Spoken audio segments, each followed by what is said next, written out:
Hey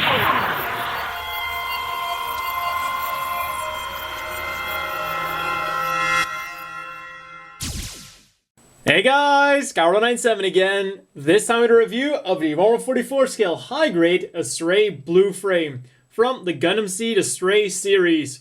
So for colors, we get the typical Astray colors. We have a lot of white all over the machine. We have dark gray for the torso, bottom of the feet, and also the backpack. Then we have lighter gray for around the abdomen, and a special other gray for only the bazooka. Then we also get some red specifically for the chin, and of course, being the Astray blue frame, we get a lot of blue. Even on the poly caps instead of the normal gray ones, they're the same blue as the rest of the model. So that was a pretty unique thing when I opened up the box. Then for stickers, we do get quite a few of them. We get, of course, two ones for the eyes. We get a very nice metallic green and black one for the top sensor. Then we get another really cool metallic green one for the scope, and also on the back of the head for the secondary camera. Then unfortunately also metallic ones for the blue bits here on the front skirt. For some reason they're metallic instead of matte, and also a metallic red one that goes on the bottom of the cockpit. Once again, that should have been matte. So overall, stickers are pretty much acceptable. Would have been cool if these were parts and not shiny metallic stickers, but hey, it's a pretty old kit. But we don't just get those normal stickers, we also get some nice clear marking stickers for Guy's personal insignia. Then moving on to articulation, the head goes pretty far up, nicely down, rotates around all the way, back on there. And unfortunately, no backwards and forwards chicken movement. Arms rotate around, and pretty impressive for the Gundam Seed line, even nicely forwards and backwards and up and down on just the shoulder joint. Then this goes up like that, rotates around, bends at only one joint, but that's, I mean, it looks more impressive than it is because it is kind of, the arm is kind of bent itself, but still, that looks very impressive, especially for a single joint. Then hands on ball joints will wiggle around, turn around, and do everything a ball joint does. Waist will rotate around all the way. There we go. Also, the backpack will do that in order to mount non-striker packs. There's no movement at all for the front skirts, side skirts, or the back skirts, but that sounds a lot worse than it is. Also, talking about the side skirts, there is still that hole for the Gabera straight from the Astray red frame, because, well, of course, this is a remold. And legs go forwards nicely, backwards very nicely as well, because, well, even though it has front skirts and back skirts, they really don't get in the way. Outwards all the way like that, and we'll rotate around a little bit on that ball joint. Then knees, single joint as well. That's not something we see too often, but for single joint, it does the job adequately. Then the feet are on a double joint. You have a hinge joint at the top, and then a ball joint that is in that hinge. So go forwards, and then you get to see that third flip-flop joint. There we go. Forwards very nicely, backwards nicely. Rotate around all the way because, of course, there's nothing hindering the feet, and side to side nicely. So overall, the articulation is pretty impressive, especially for a Gundam Seed model kit of the time. And for more impressiveness, we move on to the accessories. Starting off with what's already on the machine, the beam sabers. And we, of course, get two of them, go into the hands absolutely perfectly. And what's even more, we get two very good looking beam saber blades. These aren't just your average run-of-the-mill beam saber blades. Look at the bottom, how nicely detailed they are. And really, these are some of my favorite beam sabers. They're only a bit shorter than the standard ones, but that base, I mean, that beam effect looks just so beautiful. And it goes in there we go. And once you get the beam saber blades into the hands the way they should, they're in there extremely securely. So Those are some really fantastic beam sabers.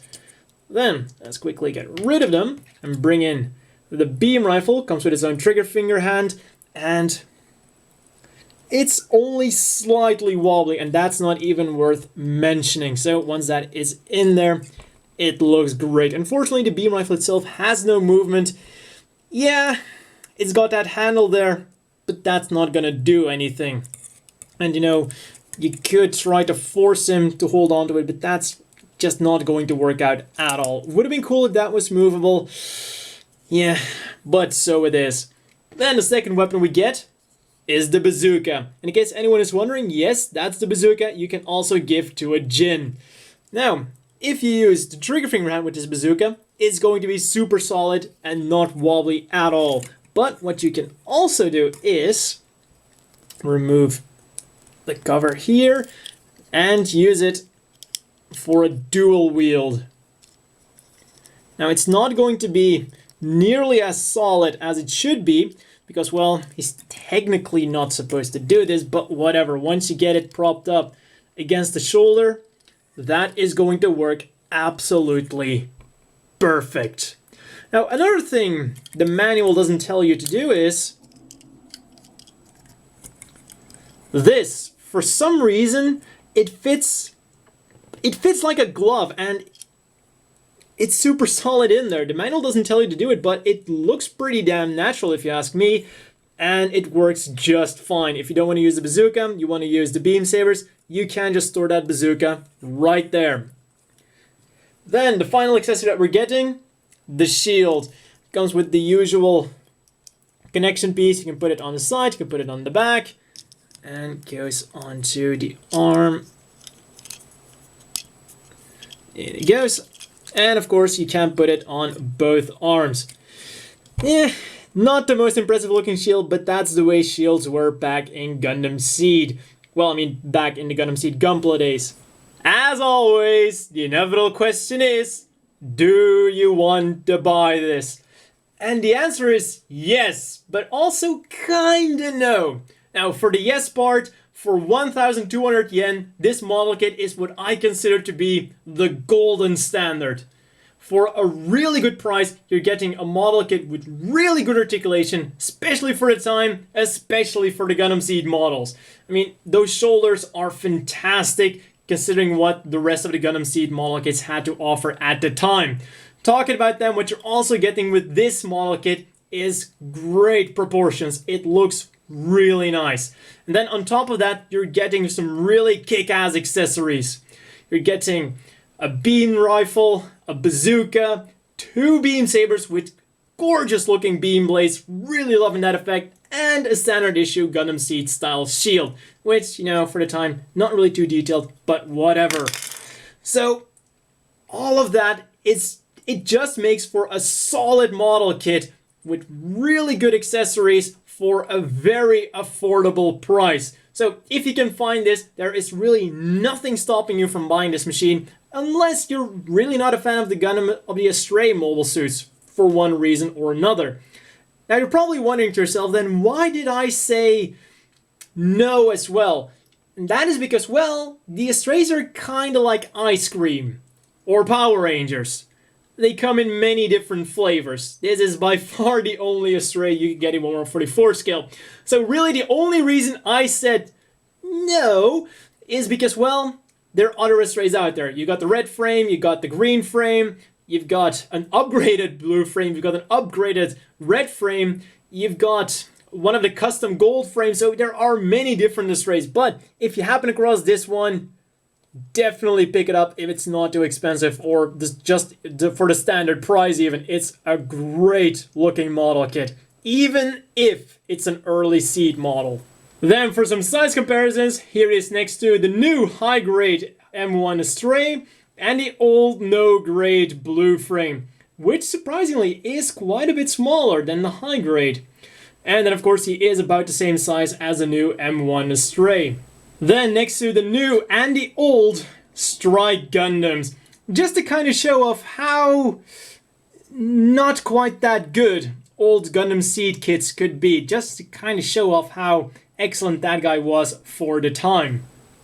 And finally, here is next to the standard size gym custom and the always bulky Zaku 3. And as you can see, he is slightly smaller than the standard sized mobile suit. Well, that's all for this review, and see you guys next time.